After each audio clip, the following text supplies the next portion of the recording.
sabahlarımız.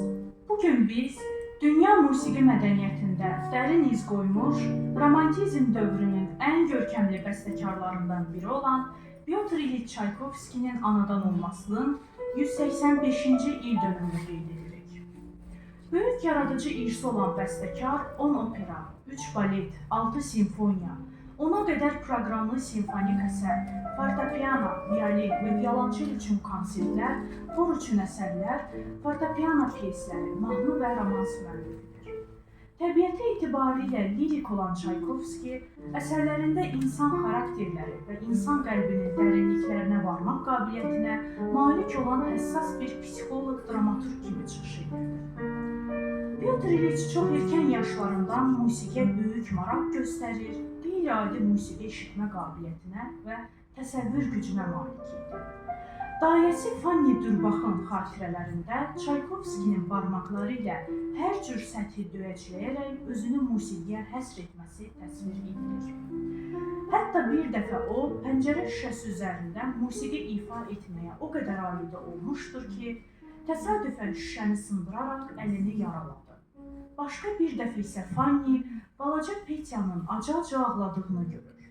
Sənə nə olub sualına Çaykovski, ah bu musiqi, məni ondan uzaqlaşdır sözləri ilə cavab verir. Lakin heç bir musiqi səsi eşidilməyir. O məndədir, o buradadır, o mənə rahatlıq vermir deyərək uşaq başını göstərdi. Çaykovskinin musiqiyə qarşı olan həssaslığı onun gələcək sənət seçimində də həlledici rol oynadı. Belə ki, Sankt-Peterburq Hüquq Məktəbinin məzunu gənc Pyotr bir müddət Ədliyyə Nazirliyində işləməsinə baxmayaraq, həmin illərdə yeni yaradılmış Sankt-Peterburq Konservatoriyasına qəbul olunur. Konservatoriyanın ilk bəstəkarlıq ixtisası üzrə təhsil almış tələbələrindən biri bundan sonra özünü tamamilə musiqiyə həsr edir. Müraciət etdiyi janrların əksəriyyətində novatör kimi çıxış edən Çaykovski, Rus musiqisində ilk lirik dramatik simfoniyanın, lirik psixoloji və lirik komik operanın, klassik Rus baletinin və ilk uşaq albomunun yaradıcısıdır. O, balet musiqisinin formalarını zənginləşdirmiş və onun rəqsi müşayiət edən tabi köməkçi elementlərdən mürəkkəb psixoloji hallar ifadə etməyə qadir olan başlanğıca çevrilmişdir. Bəstəkarın balet sahəsində apardığı islahatların ən mühüm cəhətlərindən biri isə musiqinin simfonikləşdirilməsi oldu. Qul Gölü, Yatmış Gözəl və Şelkunçik baletlərinin müəllifi olan Çaykovskinin hər üç baletinin məzmununu nağıl dünyası və romantik fantaziya ilə bağlıdır. Əsərlərində əsasən Rus xalqının obrazlarını canlandıran bəstəkar, baletlərində digər xalqların musiqisinə də müraciət etmiş və maraqlı, rəngarəng musiqi lövhələri yaratmışdır. Bu da düşünürəm ki, təsadüfi deyil. Çaykovskinin nəsil şəcərəsinə nəzər salsaq, görərik ki, onun ata tərəfdən ulu babası Fyodor Çayka Ukrayna kazaklarından idi. Ana tərəfdən isə o, Almaniyada anadan olmuş Avstriyalı zabitin qızı Maria Kristina Eleonora Wittig ilə tanınmış Fransız heykəltaraşı Michel Victor Assenin nəticəsidir. Pyotr İliç özünün Fransız mənşəli olması ilə fəxr edir və söylənirdi. Mən ana tərəfdən biraz fransızam. Bəstəkarın xarici mövzuya yazılmış balet nömrələrindən Şelkunçik baletindəki Danimarka, İspan, Ərəb, Çin və Qul Gölü baletindəki Macar, Polyak, İspan və Neapolitan rəqslərini misal göstərmək olar. Pyotr İliç Çaykovski, Qul Quşu baletindən Neapolitan rəqsi. İfa edirlər Bakı Musiqi Akademiyasının birinci kurs tələbələri Əli Paşa Şahgəldiyev və Aytaç Mahmudova.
musiqiyə ən yaxın və onun çox sevdiyi musiqi sənət növü opera idi. Bəstəkar operanı ən demokratik janr hesab edirdi. Məktubların birində o yazır: Opera və məhz yalnız opera sizi insanlara yaxınlaşdırır, musiqinizi həqiqi dinləyiciyə doğmalaşdırır, sizi yalnız kiçik qrupların deyil, bütöv xalqın sərvətinə çevirir. Onun üçün opera sənətinin ən yüksək, ən mükəmməl nümunələri Glinkanın Çar yolunda və Mozartın Don Juan əsərləridir. Ümumiyyətlə, Çaykovskinin musiqiyə olan sevgisinin formalaşmasında Wolfgang Amadeus Mozartın təsiri çox böyük olur. Çaykovski Mozartı musiqinin günəşi adlandırır və onun musiqisinə pərəstiş edir. O yazır: Əgər mənim musiqimdə gözəllik varsa, bu gözəllik Mozartın ruhundan gəlir. Uşaqlıq illərində ilk dəfə Mozartın Don Juan operasını eşidəndə, dərin təəssürat alan gələcəyin bəstəkarı bu təcrübəni həyatında musiqi ilə bağlı dönüş nöqtəsi kimi xatırlayır. Çaykovskinin Mozartiana adlı orkestr suitası məhz Mozarta ehtiram olaraq yazılır. Operada vokal cəhətin üstünlüyünü vacib şərt hesab edən Çaykovski eyni zamanda öz operalarında vokal melodikanın ifadə edildiyini gərgin simfonik inkişafla uzlaşdırır. Çaykovski mövzu, quruluş və musiqili dramaturji ifadə vasitələrinin rəngarəngliyi baxımından fərqlənən 10 opera yazmışdır. Onlardan Yevgeni Onegin, Qaratoxmaq qadın və İolanda lirik dramatik, Dəmirçi Vakula komik, Arliyan qızı tarixi qəhrəman operalardır. Bəstəkarın opera estetikasının parlaq və nümunəvi əsəri onun Yevgeni Onegin operasıdır. 1877-ci ilin yazında müğənni Yelizaveta Lavrovskaya Çaykovskiyə Puşkinin Yevgeni Onegin əsəri əsasında opera yazmağı təklif etdi. Pyotr İliç əvvəlcə bu ideyanı qeyri-adi hesab etsə də, sonradan düşünərək onu reallaşdırmağı qərar aldı. Həmin dövrdə bəstəkar şəxsi həyatında müəyyən çətinliklər yaşayırdı. O özünü Tatyana obrazına o qədər yaxın hiss edirdi ki, öz qəhrəmanına rəğbət bəsləyir, Oneginin soyuqqanlı davranışına qəzəblənirdi. Bəstəkar özü söyləyirdi ki, bu musiqi səmimi ehtiras və sevgi ilə yazılmışdır və dinləyicilər bu duyğuları hiss edə bilsələr, o başqa heç nə istəməzdi. 1878-ci ilin sonunda Çaykovski musiqi nəşriyyatçısı Yurgensona yazdığı məktubunda Yevgeni Onegin operasını böyük səhnələrdə deyil, daha çox konsert salonlarında və ev şəraitində uğur qazanacağını düşündüyünü qeyd edir. Çünki onun fikrincə opera klassik teatr səhnələri üçün uyğun deyil. Nəticədə 1879-cu il martın 29-da Moskva konservatoriyası tələbələrinin iştirakı ilə Malay teatrında ilk tamaşa baş tutdu. Dirijorluğu Nikolay Rubinstein edirdi. Maraqlıdır ki, ədəbi mənbədən fərqli olaraq Yevgeni Onegin operasının ilk tamaşaları Tatyananın və Oneginin incə qucaqlaşması, eləcə də Tatyananın həyat yoldaşı Qreminin qəfil ortaya çıxması ilə bitirdi. Belə bir sonluq tamaşaçılar arasında narazılıq doğurdu. Buna görə də bəstəkar musiqi əsərini orijinala maksimum yaxınlaşdırmağa məcbur oldu. Tamaşa böyük uğur qazandı və Çaykovskinin sağlığında, hətta Praga və Hamburqda da nümayiş etdirildi. Lirik psixoloji kimi səciyyələndirən Yevgeni Onegin tamaşası opera sənətinin inkişafında yeni mərhələ idi. Bugün Yevgeni Onegin Çaykovskinin ən möhtəşəm operalarından biri kimi qəbul edilir və dünya səhnələrində daim ifa olunur. Gəlin, ölməz sənətkar, SSR və Azərbaycanın xalq artisti Müslüm Maqamayevin ifasında operadan Oneginin Ariozosunu dinləyək.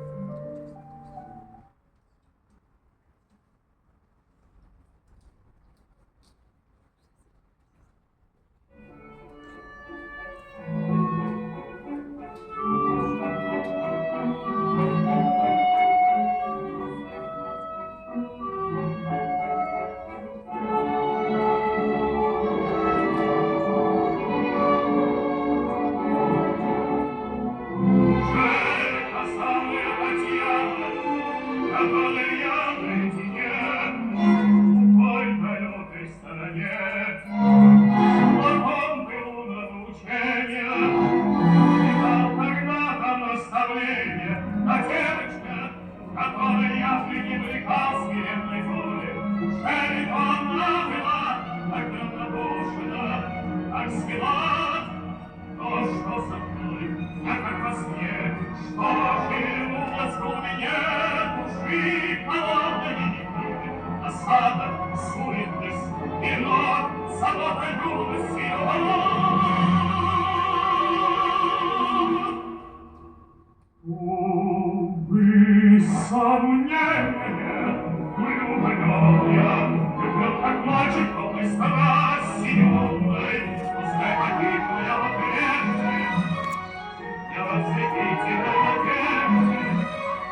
Çaykovskinin yaradıcılığında mühüm yer tutan sahələrdən biri də fortepiano musiqisidir. Bəstəkarın fortepiano əsərləri onun yaradıcılıq irsinin miqyaslı, məzmun və forma baxımından çox şaheəli bir hissəsini təşkil edir. Çaykovski fortepiano yaradıcılığı həm solo, həm də konsert janrlarına əhatə edir. Onun piano üçün yazdığı solo əsərlər adətən şəxsi hiss və təəssüratlara əsaslanır. O, fortepianonu öz emosional dünyasını ifadə etmək üçün bir vasitə kimi istifadə etmişdir. Bu əsərlərin bir çoxu ehtiraslı xarakter daşıyır və ev musiqisi, yəni salondakı ifalar üçün nəzərdə tutulmuşdur. Bunlardan ümumi fəsilləri silsiləsi, dumka, sentimental vals, mazurka, nocturne, romans, uşaq albomu kimi bir çox kiçik həcmli əsərləri piano çalan repertuarında xüsusi yer tutur. Baxmayaraq ki, Pyotr İlç konsert verən pianoçu deyildi, onun gözəl fortepiano ifa qabiliyyəti var idi. Bunu bir çox müasirləri, o cümlədən tanınmış musiqi tənqidçisi Laroche dəfələrlə qeyd edirdi. O yazırdı ki, Çaykovski birinci dərəcəli çətinlikdə olan əsərləri ifa edə bilirdi. Təsadüfi deyil ki, onun fortepiano yaradıcılığının zirvəsi hesab olunan 3 piano konsertinin də ilk interpretatoru məhz bəstəkarın özü olmuşdur. Alətin texniki imkanlarının dərindən bilməsi, fortepiano ədəbiyyatında geniş erudisiyası, Çaykovskiyə 19-cu əsrin görkəmli fortepiano musiqi nümunələrinin Bilinka, Chopin, Rubinstein, Liszt və Schumann əsərlərinin təsiri altında özünə məxsus fortepiano üslubunu yaratmağa imkan vermişdir. Nəticədə onun fortepiano əsərləri dərin emosionallığı və melodik zənginliyi seçilərək özündə klassik ənənələrlə romantik musiqi ifadələrini birləşdirmişdir. Çaykovskinin ən çox ifa olunan fortepiano əsərlərindən biri onun Paris nəşriyyatçısı Félix Paris ilə yazdığı və fransız pianocusu Antoine Marmottelə həsr etdiyi Dumka adlı pyesdir. Əsər bəstəkarın öz tərəfindən də çox sevilir. Dumka Ukrayna dilindən götürülmüş və digər Slavyan dillərində də qarşılığı olan musiqi terminidir. Dumka sözü tərcümədə düşüncə mənasını verir. 19-cu əsr romantik bəstəkarları Dumka adını həm mahnılara, həm də lirik, sentimental əhval-ruhiyyəsi və Slavyan xalq melodikası ilə bağlılığı olan instrumental əsərlərə verirdilər. Çaykovskinin Dumka əsəri Rus xalq məişət səhnələrinin koloritli təsviridir. Onun proqram xarakterli Rus kənd səhnəsi adlı alt başlığı bunu təsdiqləyir. Əsər 1886-cı ilin qışında Pilin yaxınlığındakı Maydanov kəndində yazılmışdır. Maydanovda yaşayarkən Çaykovski müğənni Emiliya Karlovnaya belə yazır: Rus kəndinin, Rus mənzərəsinin və ən çox ehtiyac duyduğum bu sükutun mənim üçün nə qədər cazibədar olduğunu sözlə ifadə edə bilmirəm. Bu cazibədar musiqi düşüncəsini bizə bugün Bakı Musiqi Akademiyasının birinci kurs tələbəsi Aysu Abbasova çatdıracaq.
Çaykovski musiqisinin əsas fərqləndirici cəhəti onun parlaq, bənzərsiz melodikliyidir.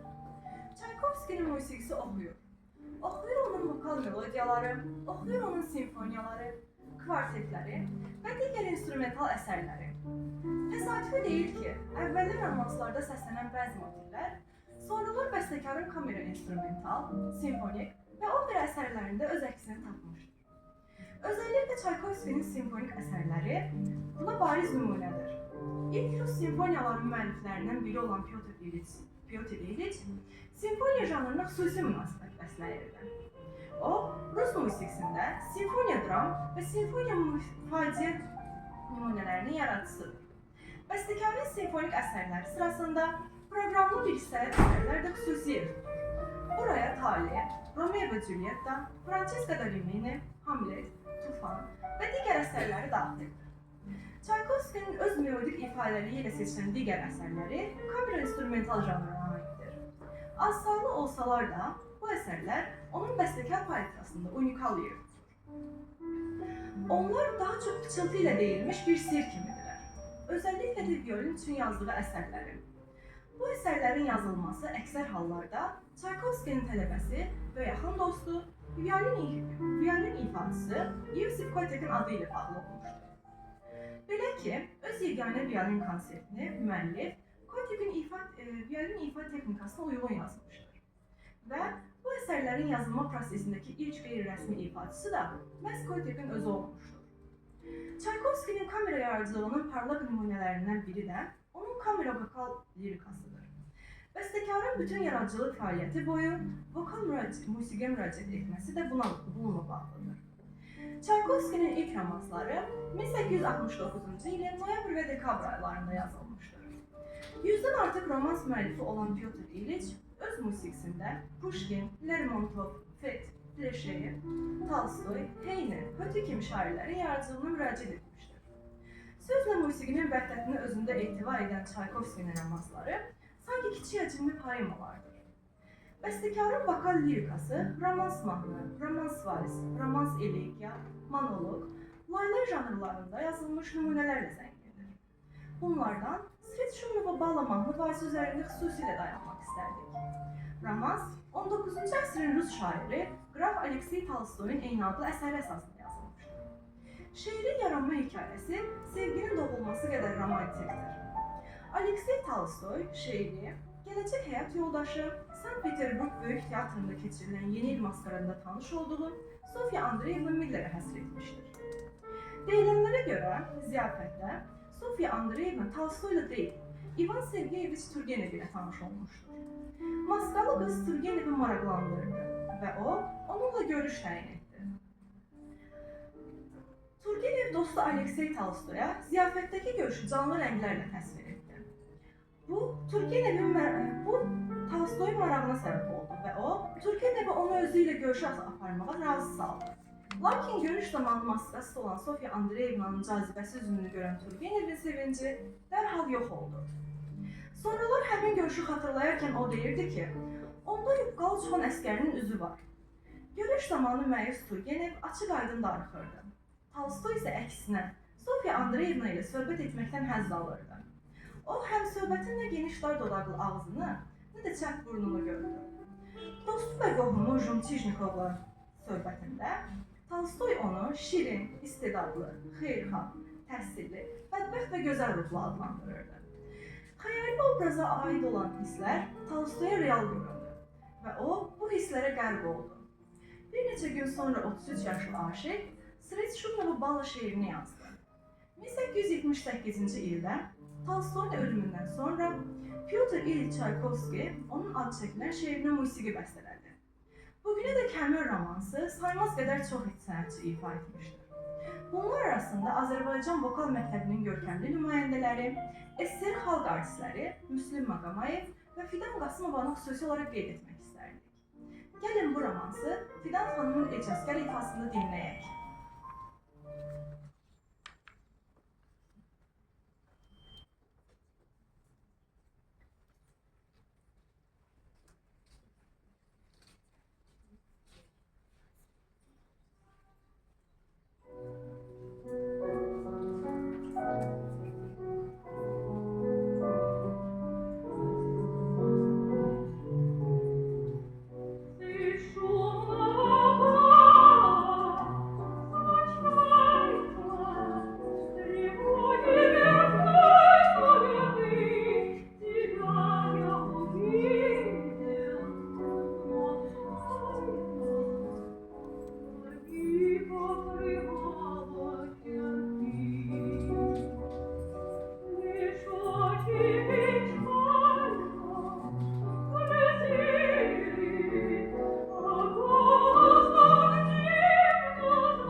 son illərdə Fyodor İliç Çaykovski səsküylü şəhər həyatından uzaqlaşaraq Moskva yaxınlığındakı Klin malikanəsində yaşayır. Məhz burada o, özünün son iri həcmli əsərlərindən olan Şelkunçik baletini, Qara Toxmaq Qadın operasını, 5-ci və 6-cı simfoniyalarını, Hamlet uvertürasını və 3-cü fortepiano konsertini yazır. Lakin bununla yanaşı bəstəkar miniatür janrına da müraciət edərək özünün 18 fortepiano piyesi silsiləsini ərsəyə gətirir. Maraqlıdır ki, bu fortepiano toplusunu Çaykovski maddi qazanc səbəbindən bəstələyirdi və məktublarının birində hətta onları öncə qəti həvəsiz halda yazdığını, daha sonra isə get-gedə həvəslənərək yaradıcı fikrin arxasınca güclə çatdığını qeyd edirdi. Zənnimizcə silsilənin Un poco de Chopin adlı 15-ci piyesi də məhz müəllifin yaşadığı həmin ilhamlı anlarının məhsuludur. Özəlliklə nəzərə alsaq ki, bu əsər xüsusilə Chopinin musiqisinə hörmət əlaməti olaraq yazılmışdır. Ümumiyyətlə, Pyotr İliç Çaykovski Frederic Chopinin musiqisi ilə bağlı qəribə dərəcədə ziddiyyətli fikirlərə malik idi. 1860-cı illərdə Nikolay Kaşkin qeyd edirdi ki, Çaykovski Chopini xüsusilə sevmirdi. Çünki onun musiqisində müəyyən bir xəstəhal ifadə və həddindən artıq subyektiv hissiyat görürdü. 1880-ci ildə öz himayədarı Nadojda Fonmekə yazdığı məktubda Çaykovski Mozartın təmizliyini Chopinin romantizmlə müqayisə edir və onu Bayron üslubundakı ümidsizlik və ruh düşkünlüyünün daşıyıcısı hesab edirdi. Bununla yanaşı o, Nikolay Rubinšteynin Chopinin 2-ci fortepiano konsertinin ifasını böyük coşku ilə tərifləmişdir. 1878-ci ildə Sergey Taneyev yazdığı məktubda Pyotr İliç öz musiqisinin istər-istəməz Chopinin təsirinə məruz qaldığını etiraf edirdi. Chopin'dən ən sirli və açıq statlar isə Çaykovskinin məhz Un poco de Chopin piyesində ortaya çıxır. Burada Chopinin mazurkalarının təsirini açıq şəkildə görmək olar. Bununla belə əsərdə Çaykovskinin özləməxsus üslubu qorunub saxlanmış, nəticədə bu piyes sadəcə bir imitasiya olmaqdan çıxmışdır. Un poco de Chopin, Opus 27, nömrə 15, ifa edir Maya İsmail.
yaradıcı şəxsin həyatında ona ruhən yaxın olan, onu dəstəkləyən və qəlbinin ən dərin güşələrində gizlənən fikir və düşüncələrinə bələd olan bir sirdaşlar.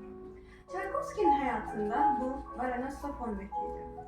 Hər şey dəmir yolu mağnatının dularladı. Nadejda von Meck'in Pyotr Çaykovskiyə bir musiqi sifarişinin verməsi ilə başladı. Bəstəkar onun xahişini yerinə yetirdikdən sonra von Meck ona təşəkkür məktubunu yazdı. Burada o, Çaykovskinin bəstələdiyi musiqinin onda doğurduğu hissləri, onun yaradıcılığı sayəsində yaşamağın onun üçün nə qədər xoş və asan olduğunu təsvir edirdi. Pyotr İliç cavabında kifayət qədər təmkinli olaraq onun üçün sənət bilicilərinin etiraf sözlərinin nə qədər vacib olduğunu vurğuladı. Bundan sonra Nadejda von Meck başqa bir sifariş verdi, sonra başqa və onun bəstəkara yazdığı hər yeni məktub əvvəlkindən daha isti, ehtiraslı və duyğulu idi. Görünür nə Çaykovskinin özü, nə də pərəstişkarı rəsmi cənab və xanım ifadələrindən əziz dostum ifadəsi necə keçdiklərini və sözləri hiss etmədilər. Beləliklə, onlar dostlaşır və aralarındakı bu məktublaşma 14 il ərzində davam edir. Xanım von Meck Pyotr İliçə maddi dəstək göstərir. Çaykovski isə əziz dostuna əsərlər ithaf edirdi. Bunlardan 4-cü simfoniyanı xüsusilə qeyd etmək istərdik. Amma bütün bunlara baxmayaraq onlar heç vaxt şəxsən görüşmədilər. Daha doğrusu onların iki ötəri görüşünü, hətta tam hüquqlu şəxsi tanışlıqla adlandırmaq olmaz idi. İlk görüş 1879-cu ilin may ayında. Bəstəkarın Nadejda von Meck'in şəxsi dəvəti ilə gəldiyi Vinitsa malikanəsində oldu. Bu görüş ani xarakter daşıyırdı. Baronessa malikanəni tərk edərkən onların faytonları bir-birinin yanında dayandı. Dostlar sadəcə bir-birlərinə baş əyib, ayrı-ayrı yollarına davam etdirdilər. Daha sonra von Meck Çaykovskini ailesi ilə birlikdə olduğu teatra dəvət etdi. Bu dəfə də Çaykovski ona yaxınlaşmadı. Sadəcə uzaqdan durbinlə gizlicə ona baxdı. Amma bu görüşdə bəstəkar yaradıcılığında təsirsiz ötüşmədi. Belə ki, məhz Vinitsa malikanəsində yaşadığı müddətdə Çaykovski Violin üçün əziz bir yer haqqında xatirə silsiləsini yazır. Silsilə 3 pyesdən ibarətdir. Düşüncə, skertso və melodiya. Vinitsadan ayrılarkən bəstəkar von Meck'in ünvanladığı məktubda yazırdı. Brailov'a həsr olunmuş fragmentləri Marsilə verdim ki, sizə çatdırsın. Mənim fikrimcə birinci parça ən yaxşısıdır. Lakin mənə ən çox çətinlik yaradan da o oldu. Onun adı Düşüncədir. Bu parçaları Marsilə verərkən izah olunmaz bir kədər hiss etdim. Bu duyğu indi yazarkən də mənimlədir. Çaykovskinin ən sevilən kamera musiqi nümunələrindən birinə çevrilən Düşüncənin dərin emosional yükünü və melodik gözəlliyini ikinci kurs tələbəsi Fidan Musayevanın və konsertmeysteri Zöhrə Salanovanın ifasında yaşayacaq.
Çaykovski öz fəaliyyətində yalnız bəstəkarlıqla kifayətlənmirdi.